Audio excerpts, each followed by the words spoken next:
School की छुट्टी होते ही विद्या लंबे लंबे कदमों के साथ अपने घर की तरफ जा रही होती है। तभी उसकी सहेली लीला भागते हुए उसके पास आती है। अरे विद्या रुक जा, हर रोज छुट्टी होती इतने लंबे लंबे कदमों के साथ क्यों भागती रहती है? अरे घर ही तो जाना है, घर कहीं उड़कर भाग थोड़ी न जाएगा। लीला तू नहीं समझेगी, मुझे जल्दी से घर जाकर सास बहू का सीरियल देखना है। तुझे सास बहू की लड़ाई झगड़ा देखना बहुत पसंद है ना? बंद कर दे ये सब देखना। मैं सास बहू के लड़ाई झगड़े नहीं बल्कि सास बहू का प्यार देखती हूँ। सास बहू का प्यार? सही है सही है, जा देख जाकर सास बहू का प्यार, क्योंकि ऐसा सिर्फ टीवी सीरियल में ही पॉसिबल है। असल जिंदगी में तो सास बहू के बीच प्यार कभी हो ही नहीं सकता। ये तो गलत कह रही है लीला, हर सास और बहू का रिश्ता लड़ाई झगड़े का नहीं होता। अब तो मेरी दीदी को ही देख ले, मेरी दीदी और उनकी सास के बीच बहुत प्यार है। ऐसा हो ही नहीं सकता, मैं शर्त लगा सकती हूँ। ठीक है, 1 महीने बाद गर्मियों की छुट्टी होने वाली है, तू मेरे साथ मेरी दीदी के घर चल, वहीं चलकर तू खुद देख लेना। अगर मेरी बात सच निकली तो तू मुझे 100 रुपए देगी, अगर तेरी बात सच निकली तो मैं तुझे 100 रुपए दूंगी। मंजूर? हाँ मंजूर, क्योंकि मुझे पता है कि मैं ही जीतने वाली हूँ। सास बहू के बीच प्यार कभी हो ही नहीं सकता, इम्पॉसिबल है ये। गर्मियों की छुट्टियाँ होते ही विद्या लीला को लेकर अपनी बड़ी बहन के ससुराल चली जाती है। विद्या की बहन बैजंती दरवाजा खोलती है और अपनी बहन को देखते ही उसे गले से लगा लेती है। मेरी छोटी सी प्यारी सी गुड़िया रानी, मैं तेरा इंतजार कर रही थी। दीदी मैं भी आई हुई हूँ, थोड़ा ध्यान मुझ पर भी दे दीजिए। अरे लीला, तू तो कितनी बड़ी हो गई। इतने में बैजंती की सास सुमित्रा पीछे से आवाज लगाती है। कौन आया है बिटिया रानी? माँ विद्या आई है और उसके साथ उसकी बचपन की सहेली लीला भी आई है। चलो चलो अंदर चलो, माँ से मिलो। बैजंती अपनी बहन विद्या और उसकी सहेली लीला को लेकर घर के अंदर चली जाती है। अरे लीला बिटिया, मैंने तुम्हें बैजंती की शादी में देखा था, तुमने ही बैजंती के ससुर जी का कुर्ता जला दिया था ना? अरे आंटी छोड़ो ना, तब तो मैं छोटी बच्ची थी। ठीक है बच्चों, तुम लोग आपस में बात करो, मैं तुम सबके लिए बढ़िया चाय नाश्ता लेकर आती हूँ। माँ आप मेरे होते हुए चाय बनाएंगी? ये कैसे हो सकता है? आप मुझे पाप में धकेल रही हैं। आप बैठिए, मैं चाय नाश्ता लेकर आती हूँ। अरे बेटा, तुम्हारी बहनें आई हुई हैं, तुम लोग गपशप मारो, पुरानी यादें ताजा करो। वैसे भी जब से तू आई है तब से मैं किचन में नहीं गई हूँ, कम से कम आज तो मुझे चाय बना लेने दे। नहीं माँ, चाय बनाने में कितना टाइम लगेगा? बस मैं यूँ गई और यूँ आई, उसके बाद हम लोग ढेर सारी बातें करेंगे। बैजंती की सास सुमित्रा जबरदस्ती करती रहती है, लेकिन वो अपनी सास को चाय बनाने के लिए नहीं जाने देती और भागकर चाय बनाने लगती है। देखा लीला, मैंने कहा था ना मेरी दीदी की सासू माँ बहुत अच्छी है और उन दोनों के बीच बहुत प्यार है। लीला कुछ नहीं बोलती, सिर्फ मुंह बनाकर रह जाती है। थोड़ी देर बाद बैजंती चाय बनाकर ले आती है और सभी लोग खुशी खुशी चाय पीते हैं। सुमित्रा आंटी, अंकल कहीं नहीं दिखाई दे रहे? बेटा तेरे अंकल किसी काम से बाहर गए हुए हैं। वैसे मेरी बेटी के हाथ की चाय कैसी लगी तुम्हें? आपकी बेटी के हाथ की चाय? पर आपकी बेटी कहाँ है? अरे मैं बैजंती बिटिया की बात कर रही हूँ। बैजंती दीदी तो आपकी बहू है ना? बहू और बेटी में कोई फर्क नहीं होता बेटा। रात को बैजंती का पति विशाल काम से घर लौटता है। ये लो माँ, आज मुझे सैलरी मिली है, पैसे संभाल कर रख लो। अरे बेटा, अब इस घर की जिम्मेदारी मुझ पर मत सौंपा कर, हमारी बैजंती बिटिया ही इस घर की मुखिया है। ये पैसे उसे ही दे दे, वो संभाल लेगी। अरे माँ, आप ही इस घर की मुखिया हो और हमेशा रहोगी। हाँ माँ, अभी मैं छोटी हूँ, ये जिम्मेदारी ना आप ही संभालो। सब लोग एक साथ बैठकर खाना खाते हैं। खाना खाने के बाद लीला चुपके से बैजंती की सास के पास जाती है और उसे भड़काने की कोशिश करती है। आंटी, आपको नहीं लगता कि बैजंती दीदी अच्छा बनने का कुछ ज्यादा ही नाटक करती है? मैंने अपने कानों से बैजंती दीदी को ये कहते हुए सुना है कि आप उनकी गुलाम हो, आपको सिर्फ पैसे थमा दिए और भाभी के लिए भैया बहुत सारे गिफ्ट लेकर आए हैं। इतना सुनते ही सुमित्रा जोर जोर से हंसने लगती है।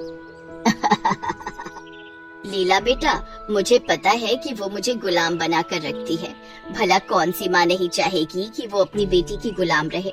और रही बात गिफ्ट की, तो विशाल हर बार मेरे लिए साड़ी ले आता है और बहू के लिए कुछ नहीं लाता।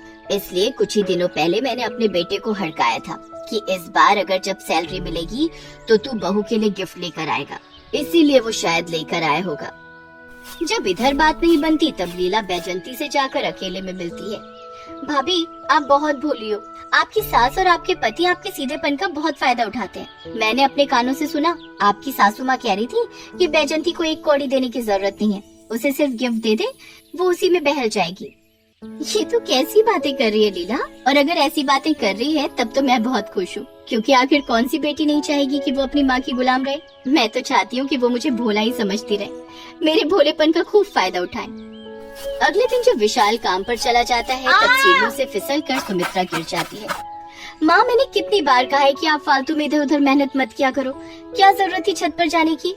अरे बिटिया, छत पर मेरे कपड़े सूख रहे थे तो मैंने सोचा उठा लो, पता नहीं कैसे पैर फिसल गया। अरे माँ जी को क्या हुआ दीदी? विद्या, माँ जी को चोट लग गई है। इतने में वहाँ पर लीला भी आ जाती है। विद्या और बैजंती मिलकर सुमित्रा को बेड पर लेटा देती है। तुम दोनों माँ के पास रुको, मैं तेल गरम करके लाती हूँ।